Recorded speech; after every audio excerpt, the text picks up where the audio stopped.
Sharafuddin produce ചെയ്തതും അഭിനയിച്ചതുമായ pet detective കണ്ടിട്ട് വന്നിരിക്കുകയാണ്.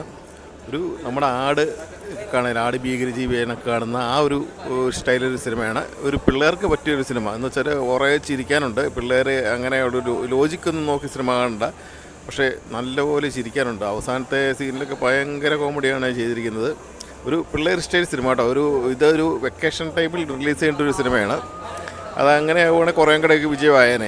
അതൊരു അസലൊരു പിള്ളേരും ഫാമിലിയൊക്കെ ആയിട്ട് കാണാൻ പറ്റിയൊരു അടിപൊളി കോമഡി പടം. നമ്മൾ ആട് ഭീകരജീവി അതേ ഒരു മോഡലാണ്. അതേ അഭിനയിക്കുന്നതൊക്കെ മറ്റേ നമ്മുടെ വിനായകനൊക്കെ അതേ സ്റ്റൈലിലൊക്കെയാണ് അഭിനയിക്കുന്നത്. ഷറഫുദ്ദീൻ നന്നായിട്ടുണ്ട്. വിജയരാഘവൻ നല്ലൊരു ഉഗ്രൻ റോൾ ചെയ്തിട്ടുണ്ട്. നല്ല ലോജിക്കൊന്നും നോക്കാതെ നല്ലപോലെ ചിരിക്കാൻ ഉണ്ടെങ്കിൽ നല്ലൊരു പടമാണ്. വലിയ അടിമുടി നല്ലമുടി നാര് കീറി നോക്കേണ്ട കാര്യമില്ല. ഒരു നല്ലൊരു എൻ്റർടൈനർ കാണണമെങ്കിൽ പെറ്റ് ഡിറ്റക്റ്റീവ് കാണാം. കുഴപ്പമില്ല കേട്ടോ. നല്ലൊരു എൻ്റർടൈനർ സമയം കൊല്ലി സിനിമ. തിയേറ്ററിൽ തന്നെ കാണേണ്ട പടമാണ്. പിന്നെ ഇത് ഫ്ലാഷ് റേഷ്യോയിലാണ് എഴുതിയിരിക്കുന്നത്. അപ്പം ബാക്കി സ്ക്രീനിലൊക്കെ ഇത് ചെറുതായിട്ടായിരിക്കും കാണുന്നത്. ആ ഒരു ബ്ലാക്ക് മാർക്ക് രണ്ട് സൈഡിലും ഉണ്ട്. വലിയ സ്ക്രീനിൽ കാണുവാണെങ്കിൽ നല്ലൊരു വർക്കായിരിക്കും. വർക്കൊക്കെ നന്നായിട്ടുണ്ട്. നല്ല കളറിങ്ങും എല്ലാം നല്ലതായിട്ട് ചെയ്തിട്ടുണ്ട്. കുഴപ്പമില്ല കേട്ടോ.